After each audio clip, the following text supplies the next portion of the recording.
Hey guys, this is InPhase from InPhase.com, and I'm here with the new updated Samsung i8910.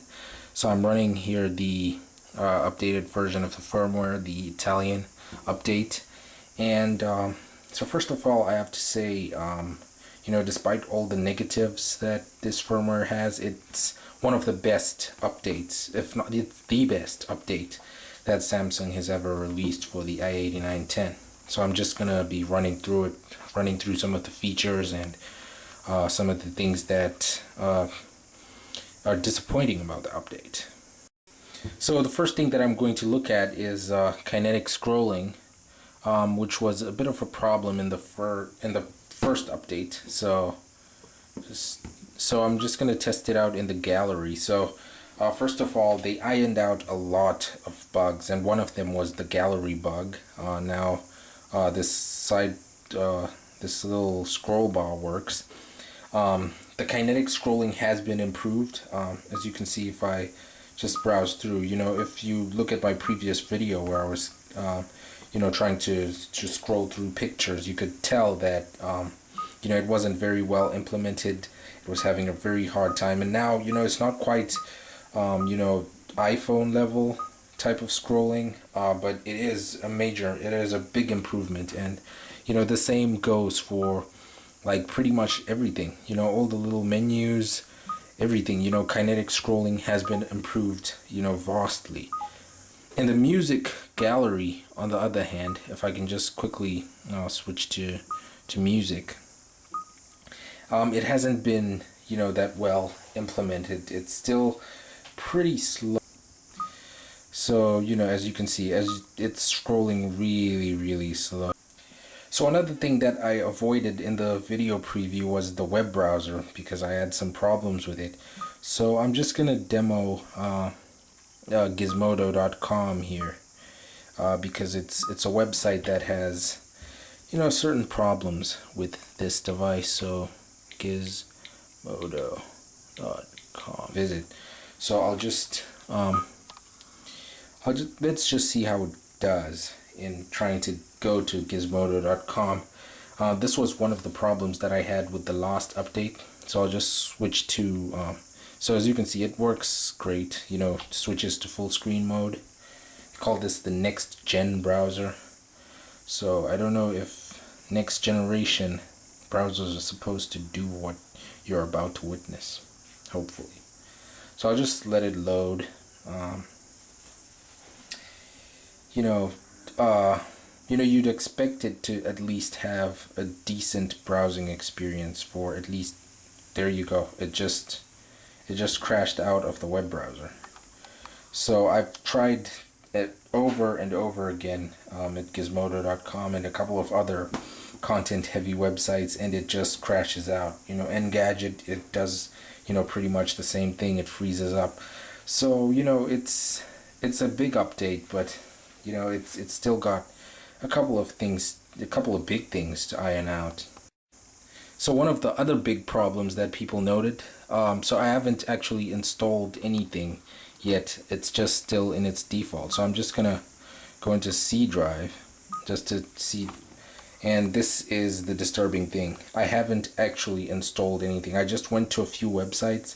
It started off at about 17 megabytes and it's already down to 13. I haven't installed a thing, so I mean, and this is just from web browsing.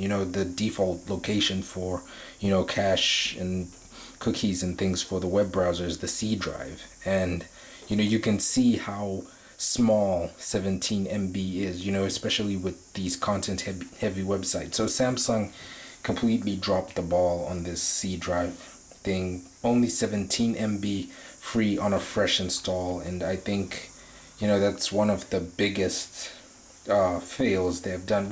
In the report we actually asked them to increase the memory, like custom ROMs, like we've seen in custom ROMs, like the HyperX ROMs, which have up to 100 MB free, and Samsung just goes down below anything they've ever done before to 17 MB. So I don't know why that is. There are no new programs or anything. It's just, I don't know. it's just really disappointing there. So despite that, things that I've noticed, I mentioned that performance is much better. So the camera is also much faster. So if I can quickly just launch the camera and just take a snap.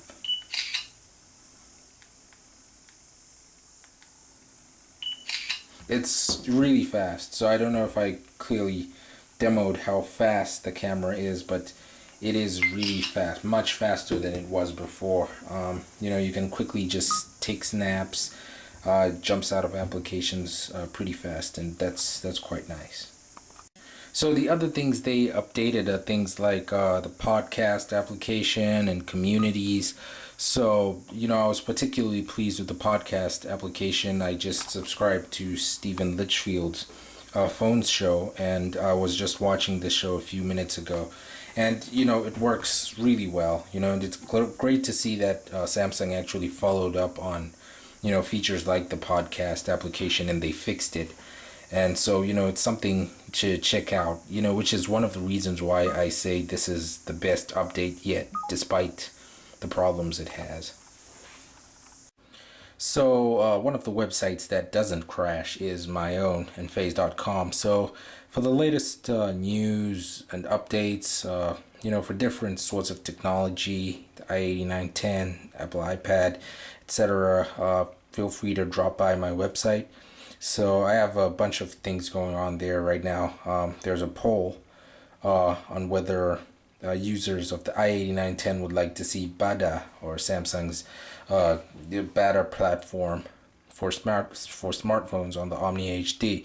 So I don't know that whether or not it will actually pan out. Maybe just a far-fetched idea or wishful thinking, but it's always interesting to know what other users feel. And you should drop by my website, check it out, and participate in the polls. Alright, so this has been a overview of the new update for the Samsung Omnia HD February 2010 update, which is currently available for the Italian market only and will probably soon roll out to other regions in due course. So for the latest update, please subscribe. You can rate, comment, and drop me a line on my website. So this is Enphase. Cheers.